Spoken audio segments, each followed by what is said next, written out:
সুযোগ পাচ্ছি। আজ আমরা যারা এখানে উপস্থিত, আমরা সবাই একরকম নয়। আমাদের আদর্শ আলাদা, অভিজ্ঞতা আলাদা, দৃষ্টিভঙ্গিও আলাদা। কিন্তু তারপরেও আমরা একসাথে বসেছি, আলোচনা করছি। কারণ আমরা সবাই দেশের জন্য, দেশের মানুষের জন্য ভাবছি। আর এই ভিন্নতা নিয়ে একসাথে কথা বলছি, একের পর এক শুনছি। এটাই গণতন্ত্রের আসল সৌন্দর্য। আমার আগে যারা সম্মানিত প্যানেলিস্টরা কথা বলেছেন, তাদের সবাইকে আন্তরিক ধন্যবাদ জানাই।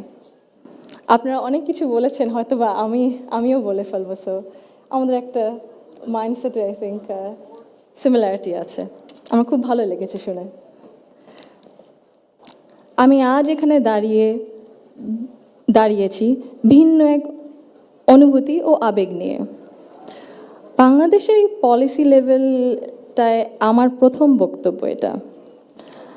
আমি এমন কেউ নয় যার কাছে সব প্রশ্নের উত্তর আছে বা সব সমস্যার সমাধান জানা আছে। তবু আমি বিশ্বাস করি নিজের ছোট্ট জায়গা থেকেও সমাজের জন্য, দেশের জন্য কিছু করার আন্তরিকতা আমাদের সবার মধ্যে থাকা উচিত। আজ আমি এসেছি শুধু শুনতে, শিখতে এবং একসাথে কাজ করার মনোভাব নিয়ে এগিয়ে যেতে। Today's dialogue is about women shaping the nation. But before we speak about shaping the future, we must be honest about the everyday lives, reality shaping women's lives in Bangladesh. My earliest understanding of women's roles in society came from my family, as it does for most of us. Long before we encounter policies or laws or institutions, our homes become our first classrooms. They teach us what is possible, what is acceptable, and what is expected. In my home, certain things were never questioned. It was never questioned whether a woman could pursue an exemplary medical career while raising a family. It was never questioned whether a woman could build a nationwide social welfare organization on her own merit. It was never questioned whether a woman was fit to lead, to command authority in a room full of men. And it was never questioned whether the men in our lives would stand alongside the women in their lives as equals. My mother continued to excel professionally as a cardiologist in government hospitals, often in patriarchal settings, because she had encouragement and support at home to balance both career and family. In 1979, my Nanu, Saida Iqbal Mand Banu, began using her own home to open a free elementary school for vulnerable and disadvantaged children. What began as a personal act of care grew into one of the earliest NGOs in Bangladesh, Shurubhi, creating meaningful and lasting change in young people's lives. The belief that women's dignity must be recognized both privately and publicly was also reflected in my grandparents' lives and leadership beyond our family. My grandfather, President Zia Rahman, understood that development was incomplete if women were excluded. He saw women as capable contributors at home, at work, and in public life. And that belief carried into the choices he made as a leader. Under his leadership, the expansion of the garment sector meant millions of women entered formal work for the first time, gaining independence and income. The creation, then, of the Ministry of Women's Affairs reflected a conviction that improving the lives of women and girls required intention and structure. These were not just policy decisions, but they were an extension of the values that he lived by personally. That foundation was carried forward by my grandmother, Begum Khaleda Zia, who understood the transformative power of education that gave women voice, choice, and confidence. Under her leadership, girls' education was treated as a right, not a privilege. Free secondary schooling, alongside programs such as Food for Education, Cash for Education, helped keep millions of girls in schools and change the course of families across the country. Her female secondary school assistance project achieved gender parity for the first time in secondary education and became a model replicated beyond Bangladesh. আমি যদি একটু সময় নিয়ে actually একটা ঘটনা মনে এসেছে দাদুর ব্যাপারে, এটা বলতে বলতে। দাদু যখন আমাদের সাথে লন্ডনে ছিলেন গত বছর প্রথমের দিকে, উনি যখন এসেছিলেন তখন হাসপাতালে ছিলেন কিছু চিকিৎসার জন্য। ওখানে বিভিন্ন দেশ থেকে নার্স ছিল, ডাক্তার ছিলেন, এবং একটি নার্স ছিলেন নাইজেরিয়া ওয়েস্ট আফ্রিকাতে। আম্মা আব্বা একদিন দাদুকে সকাল সকাল দেখতে গেছিল। তো নার্স তারপরে বলেছে যে, ও আমি তো আপনার মাকে চিনেছি। আম্মু আব্বু বললো, কিভাবে?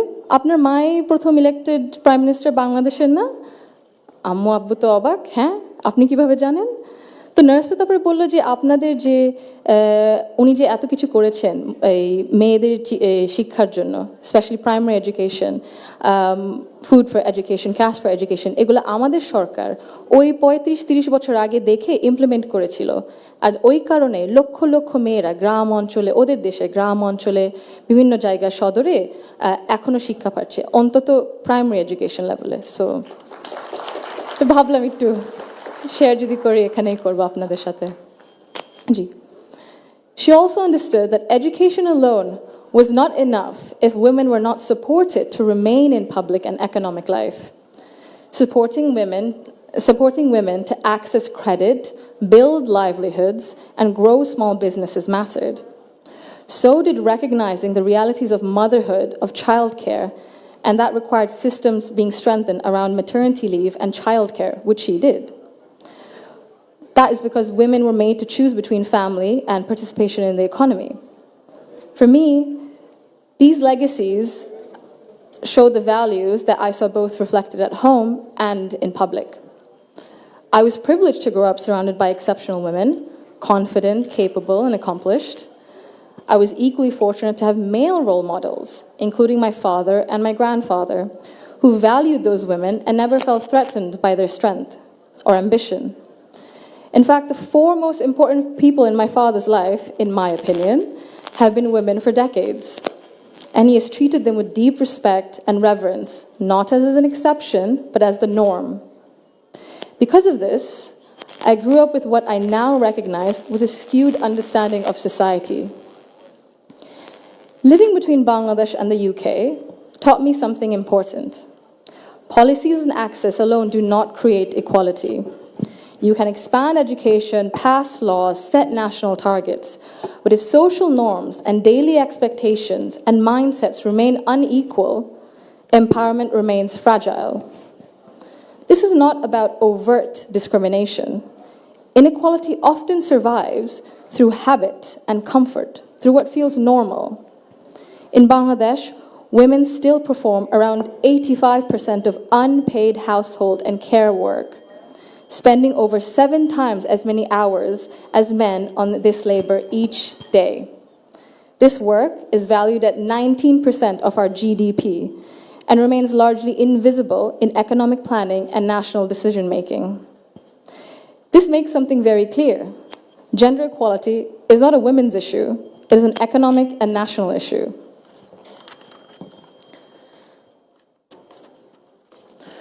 When women carry the bulk of responsibility, their participation in the formal economy suffers. Despite significant gains in girls' education, women's labor force participation in Bangladesh remains below 40% compared to over 80% for men. Women are far more likely to step back from paid work after marriage or childbirth, not because they lack ability or ambition, but because systems assume they will absorb the cost. This imbalance begins early. Girls are expected to adjust their ambitions around family needs, while boys are rarely taught that responsibility and care are shared obligations. Over time, this became structural and progress stalls. Women are already leaders, and many of those leaders are in this room today. Women who have carried institutions, families, movements, and communities forward, generation after generation. Bangladesh's progress bears your fingerprints, even when history has not always said your name out loud. This brings me to a central point. Belief means nothing without action. To the men among us, our fathers, our brothers, our sons, our husbands, our colleagues and friends, your support for women's rights matters. Your celebration of women's success matters, but equality cannot survive on words alone. If systems and expectations continue to rely on women's sacrifice as the default, inequality continues comfortably. Fathers, in particular, I believe, have a unique role in breaking this cycle. I'm an only child, and I never was once made to feel that my parents wished for a son instead. My father once scolded someone for even asking that question. He understood that while I was treated with respect and care at home, the world outside would not always be the same. So he made sure that I could navigate it with confidence. What shaped me were not his speeches, but his consistency. Through his daily choices, he showed me what I should expect from the world. This is how change becomes sustained. When men confront in our lives, in our homes, unconscious bias honestly and model their behavior through respect and action, they create space for women not just to survive, but to thrive. In Bangladesh, the cost of inaction is visible. Girls' dropout rates sharply rise during adolescence. Women in public life, in leadership, face harsher judgment. In Bangladesh alone, there's a statistic that 78% of women have faced harassment online, primarily from Facebook. Education and opportunity collapse if inequality at home and in mindset remains untouched. And for a country facing climate change, economic and political transition, demographic pressure, Bangladesh cannot afford to sideline half its population through exhaustion and social expectation. When women are welcomed rather than sidelined, they do not only change their own lives, they change the future of their families and the future of the nation. If Bangladesh wants real progress, not symbolic success stories, but sustained national development, then empowerment cannot stop only at classrooms, only in offices or policies. They must reach our homes, our institutions, and our mindsets. And it must be the responsibility of all of us. I thank you all for engaging in an inclusive dialogue today that reflects the true spirit of progress. Thank you. Thank you so much for your valuable opinion and remarks, Barrister Zaima Rahman. May I kindly request you to be seated on the stage with us.